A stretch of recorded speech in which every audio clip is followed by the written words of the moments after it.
Hello everyone, my name is Jamie Marcadante and this video is going to be based on Forearm Stand. In Sanskrit it's called Pincha Mayurasana.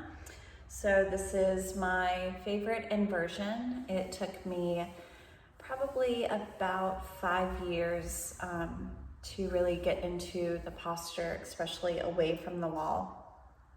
And with that, it was just a lot of finding strength and openness in my shoulders and my hamstrings and my hip flexors.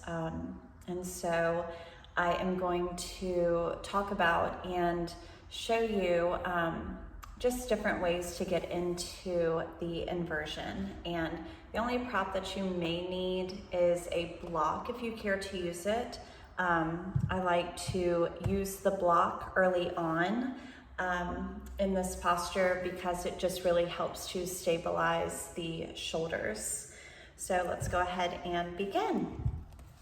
So we are going to be at the wall in this video because I'm going to show you different leg variations with getting into forearm stand.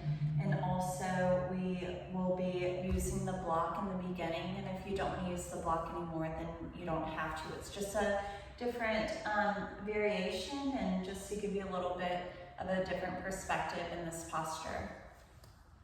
So of course with forearm stand, it is really dolphin with the legs lifted.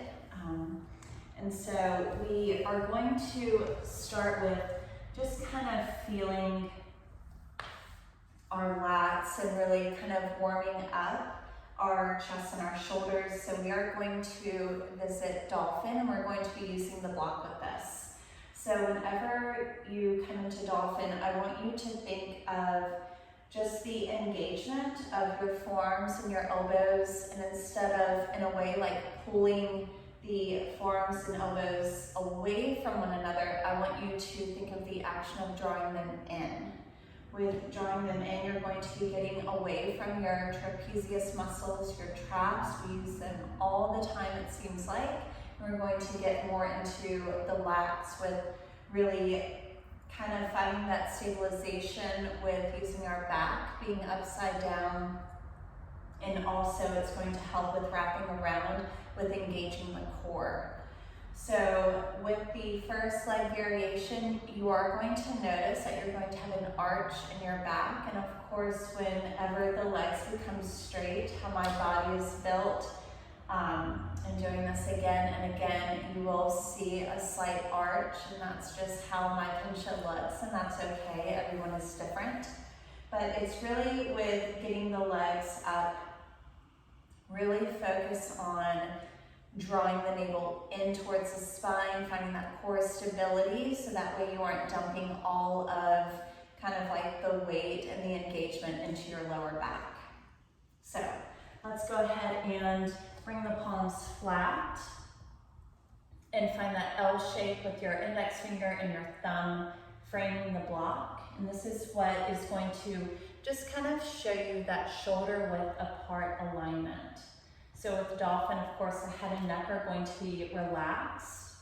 So with dropping down, go ahead and tuck your toes, lift your knees, and then relax your head and walk the feet in. So having the palms flat down, start to draw your elbows and your forearms towards one another, drawing the navel in, releasing the heels. We're going to hold here for 5. For 4, for 3,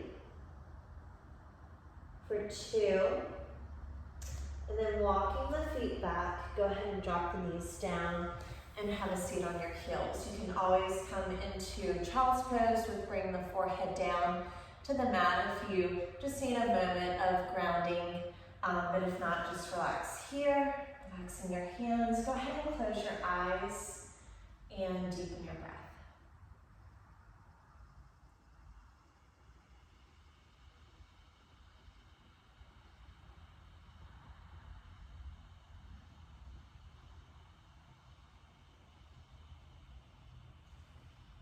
Blink your eyes open. So with this instruction, it is for those that are kind of like kicking up into forearm stand, and with using the wall, noticing as you kick up that the legs and the feet, they come towards the wall, and just finding that balance. So if you aren't kind of ready with lifting the feet up, like kicking up, or really coming into that intention of the posture, just play around with Dolphin, with lifting one leg, bringing it down, lifting the other leg, bringing it down, until you build that strength in the shoulders, and of course the core and the lower back, and just finding that openness. But if you have been practicing with using the wall with Pincha and with kicking the legs up, I want to show you a different leg variation of finding balance. So think of kind of like that seesaw effect. So one leg is going to be forward, the other leg is going to be back, and then you're finding that balance. And of course you are going to be using your core as well as your lower back. So with having one leg forward, one leg back, it is finding the balance of not using everything in the lower back, and of course finding that balance of, as the leg starts to lift, you aren't automatically just coming back down with not having that weight evenly distributed. So whenever I started practicing this variation, my back foot was close enough to the wall that I could barely tap it. Just knowing that the wall was there, it just made me a little bit less fearful. Just being honest of not falling over. And just kind of tapping the wall, just using it if I needed it, but really feeling that stabilization and feeling that balance of having, of course, the legs splayed away from one another. So I will show you what that looks like. So of course we're going to come back into that prep for Dolphin. I'm going to move my block back just a little bit, so that way it just kind of gives my back leg a little bit of space. And I'm going to be using the block still with this one, and I'll show you what it looks like without using the block for the next one. So tucking the toes, your gaze is going to be towards the block, lifting one leg up, then a quick little hop. So notice how my back foot is kind of tapping on the wall. Like it's there if I need it.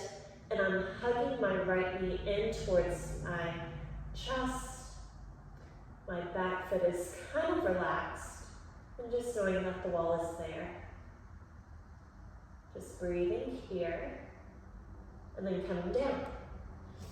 So again, you can come into child's pose if you need a minute. Or just stay upright, relaxing the hands down, closing the eyes, and deepening your breath.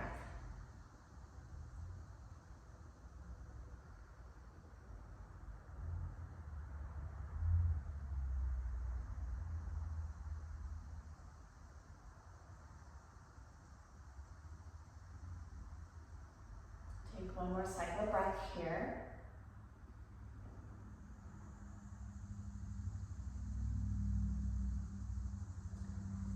The eyes open or coming out of child's pose, and we're going to try that one more time. So if you don't want to use the block for this one, you don't have to. You will bring the forearms down, grab hold of opposite elbows, bring the hands out in front. Neither the thumbs can touch or the hands can be splayed away from one another. It's entirely up to you. But as long as the forearms and the elbows are shoulder width apart, then that's okay. So tucking the toes, engaging the core, lifting your knees up, and then walking the feet in. Just a nice little hop. And then, of course, using that back foot and noticing the wall being there. Keep hugging that thigh, that knee towards the chest, and finding your balance here. We'll hold here for 5,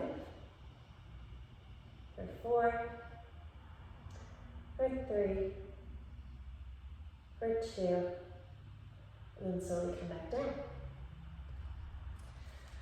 Child's pose here. You're sitting back on the heels, closing your eyes.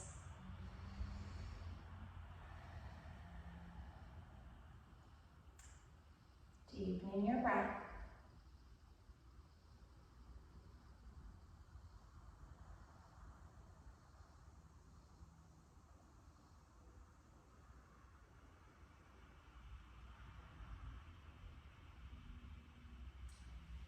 Coming out of child's pose or blinking your eyes open. So it helped me with having the legs splayed. It just helped me as I started to straighten the legs, and I'll show you what that looks like.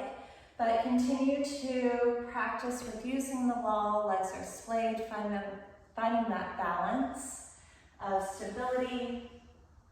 And then notice how it is with coming away from the wall with the legs splayed and finding your balance.